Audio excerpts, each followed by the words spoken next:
guys, what's up? My name is Dacoolmike and welcome back with another episode of Buried. So, in the last episode, we had to escape. I managed to save Dennis from Barksdale, but Amy is probably dead. Far from dead, because an explosion happened because Barksdale started shooting those barrels of fuel, which caused a huge explosion and everyone almost died. Well, yeah, everyone almost died. Amy didn't make it, apparently, from the looks of it, because he's probably dead. And I managed to rescue Dennis because he's a close friend of mine. Although I was having second thoughts and it was really hard decision, that's why I made the coin decide. I flip a coin to save either Dennis or Amy. And the coin chooses Dennis. Let's go. So I see a warning sign posted on the wall. We're gonna continue, by the way. I wanted to read it, but there's not much time. Read notice on the wall, head through the tunnel. Let's read the notice on the wall and see where we're going.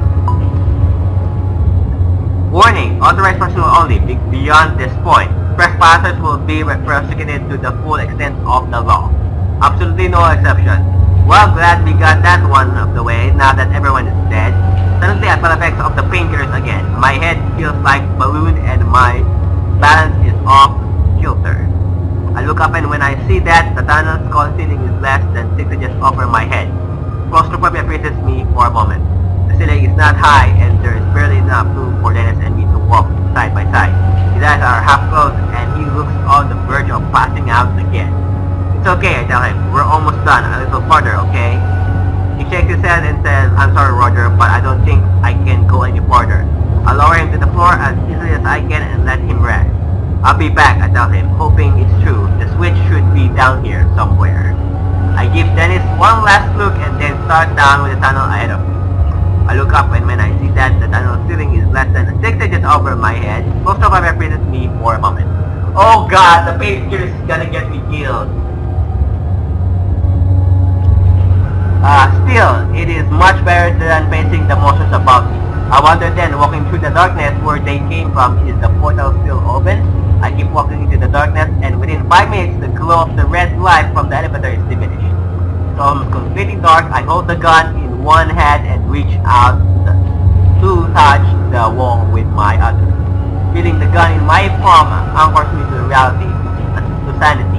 I am not in some boundless abyss, but still in the real world. For a little while longer at least. I recognize that I'm marching to my end as much as I wish I weren't. It's not surprising. From the moment I saw that what those creatures could do to time and space, at least a part of me knew that death was inevitable. Before I have time to wonder what will happen, I see a light ahead. It's nothing more than a speck of blue light, but in darkness of the tunnel, it's like lighthouse on a stormy sea. I slog forward, my eyes straining to focus on a little light ahead. From somewhere ahead, I start to hear something that sounds like water. It is trickling lightly like a leaky faucet. And behind that, there is something that sounds like wind, a light breeze through an open field, and a voice. Anywhere else that sounds would have been pleasant, but here in the blackness of the tunnel, they're menacing.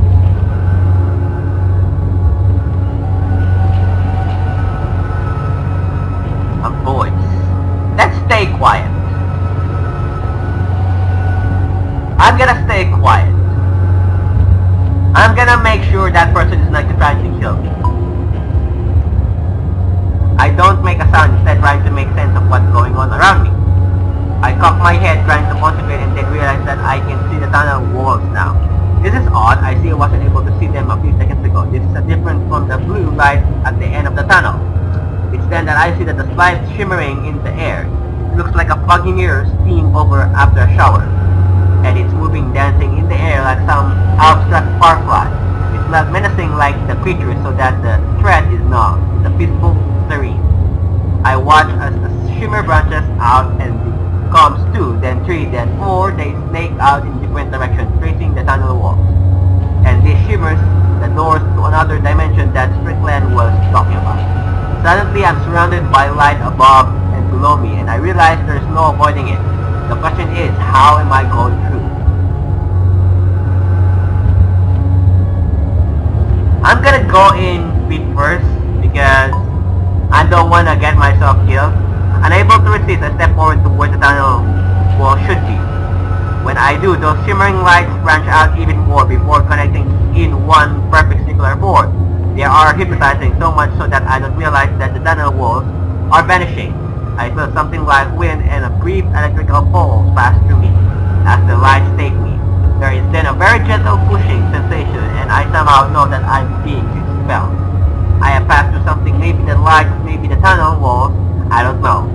But the shimmering lights fade a bit, still dancing in the air, but no longer large and branching out. And as my eyes adjust, I see right away that I'm no longer standing in that dark tunnel or beneath the hangar. I have no idea where I am, I'm just somewhere else. And I'm terrified. Should I stop here? Nah, I'm gonna continue. Holy shit, what the fuck? I'm in Mars, apparently. From another planet. The ground I land on looks like hot coal. There are distant many cliffs breaking the landscape ahead of me. There's a wash of orange and blue overhead in the sky that makes no sense. It's both beautiful and terrifying at once. A scattering of stars hang overhead, and they all seem to be breathing, pulsing with gentle energy as if alive. I can't tell if there are clouds in the sky because everything about it, from the colors to the trembling horizon line, seems to be amorphous. I don't know that word. Everything is knitted together, leaving a stare a moment longer, and I can swear I feel the sky breathing. Far off to my right, I see what looks like to be a plume of fire, small yet bright with no source of fuel. It looks as if the ground itself is creating the flames. Several more of these flames dot the landscape further out. The air is thick and muggy. Then I realize something horrible. I don't know what I'm breathing here resembles air at all. In a place like this, one of impossibility, but also very hardcore, my mind doesn't know what to do. A wave of nausea comes over me, and I think I might be sick. I'm not sure it would be better to fight it or give in. The white light that floats me here is nowhere to be found. Anyone else is even here? Is there any way to escape? Get out for help, look around the area. I'm gonna look for the area. Apparently there are no humans here. This is another planet. So, it's better we shut up and just observe and see what we can find. Continue to look out at the nightmarish landscape and see a few other unexplainable oddities. There are billowing flames in the direct distance, not like a volcano or explosion. Just some kind of slow heat crawling upwards that defies reality. And this analogy seems even more fitting when I see the thin flame-like roots of the fire twisting into the ground and then darting black back out in all directions. I get that sick feeling again in my gut and realize my mind just needs something to focus on. It's then that I hear a voice. It is faint, distant. I turn and hear it coming out of one of the massive crevices along the ground. Inside of that crack, about 10 feet down, a very pale man lies in the ledge. He is human, but looks close to death. He is in the center of a large pool of blood, and his left leg as he puts it in a natural way. As I walk to the ledge, he looks up and says, "Help me! Help me! Please!" the man says. His eyes are wide, although everything about him speaks of weakness. Close to deadness or insanity or both. Who are you? What is this place? I'm gonna say, what is this place?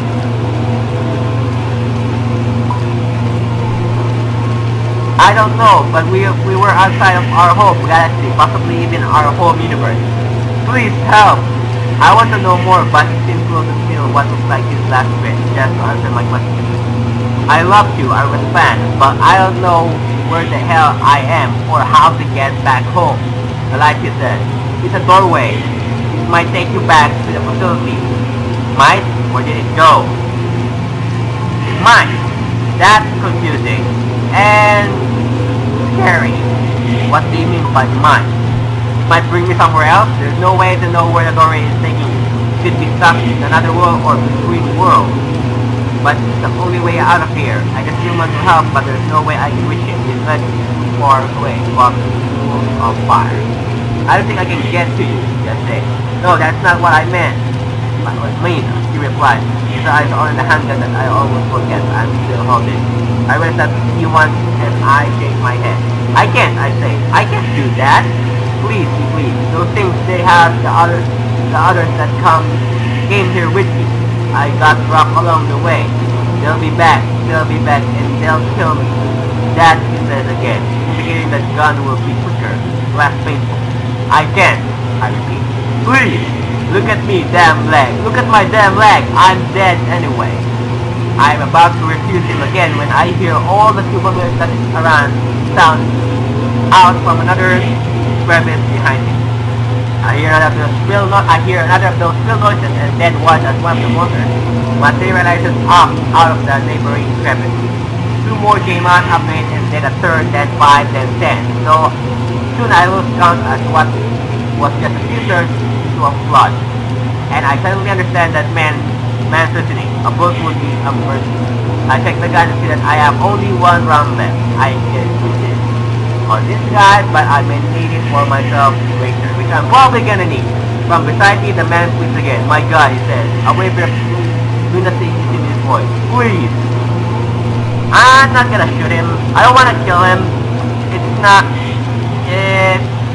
I know it's gonna be bad because he's probably gonna experience a lot of pain from those creatures after they see him, but I might need the last bullet from something more important than killing someone out of mercy.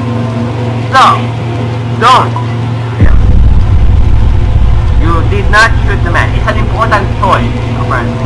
I'm so sorry, I say. I can't. What I don't tell him is that I'm in a situation where I have to keep this one bullet. I can't waste it on him. He whimpers a bit and I look away, unable to see the misery on his face. Behind him, I hear him give a mix between a scream mixed with high-pitched stresses of the army of creatures. Their volume rises as he lets out a cry after cry, and he clenches my teeth as the torture continues. The sound of these voices silences, only the sick static sound remains. And that's when I see the shimmers wavering to my right, in the direction I originally came from. I look back to the monsters and see that they have now noticed me. Some of them begin floating up to the walls of the crevice. There are less than 10 feet separating us. The shimmers of white light are within our reach. Its movements reminding me of a fish in an aquarium. I reach out and feel myself affected by them again. I feel the sensation of wind and I wait for the feeling of being pushed out back in the tunnel in the facility. But it doesn't come to this time. This time I feel something else. I feel a tugging sensation that seems to want to drag me in all directions at once. As the world goes dark, I realize that I am somewhere else, and it's not even darkness of the tunnel. This is the darkness of a lost boy. And we're gonna end it there. Hope you guys enjoyed this episode of what you call Buried. If you enjoy it, leave a like. Also, don't forget to subscribe now and be part of my land. And as always, I will see you guys next time with another brand new video. This is Dacoolmike signing off. Goodbye.